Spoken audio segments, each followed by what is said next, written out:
मत्ती अध्याय 16 में जब कोई भी यीशु की असली पहचान को नहीं जानता था, तो यीशु ने अपने चेलों से महान रहस्य के बारे में एक प्रश्न पूछा। उन्होंने पूछा, तुम मुझे क्या कहते हो? लोगों ने मुझे पथराव करने के लिए पत्थर उठाए, परंतु तुम मुझे क्या कहते हो? जब उन्होंने अपने चेलों से पूछा, तो पतरस ने पहले उत्तर दिया,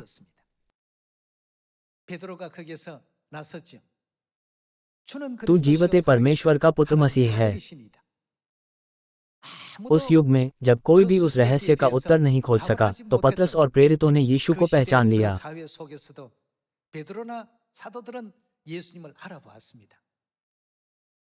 यूहन्ना ने भी उन्हें पहचान लिया। इसलिए यूहन्ना की पुस्तक अध्याय 1 आयत 1 में ये लिखा है, आदि में वचन था और वचन परमेश्वर के साथ था और वचन परमेश्वर था।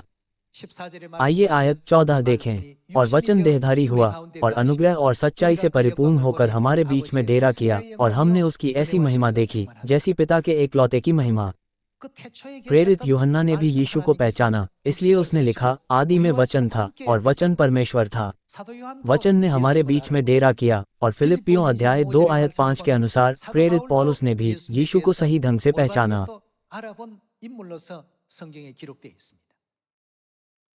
लेकिन कई अन्य ऐसा करने में विफल रहे। उन दिनों में कई यहूदी, फरीसी, शास्त्री और धार्मिक नेता थे जिन्होंने परमेश्वर पर विश्वास करने का दावा किया था।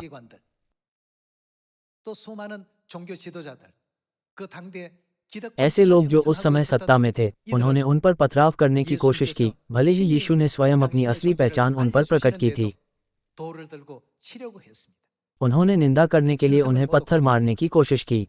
परमेश्वर ने इस पृथ्वी पर आकर कहा, मैं परमेश्वर हूँ, लेकिन लोगों ने ये कहते हुए तूने निंदा की है, उन पर जिस पर वे विश्वास करते थे, पथराव करने की कोशिश की। ये कितना दुर्भाग्यपूर्ण है।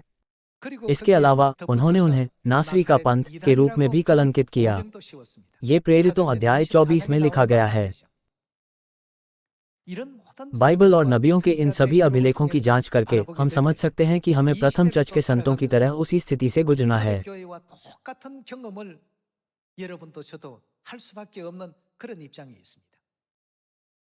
लेकिन हमें परमेश्वर के वचन को याद रखने की आवश्यकता है। क्या परमेश्वर ने हमें यह नहीं सिखाया कि हमें आसान मार्ग के बजाय हमेशा सही मार्ग पर चलना चाहिए?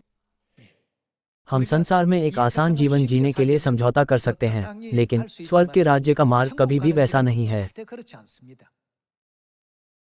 हमें किसी भी मार्ग का पालन सिर्फ इसलिए नहीं करना चाहिए क्योंकि बहुत सारे लोग उसका पालन करते हैं। स्वर्ग के राज्य का मार्ग कैसा है? यीशु ने पहले ही भविष्यवाणी कर दी थी कि यह सकेत मार्ग है और थोड़े ही इसे पाते हैं।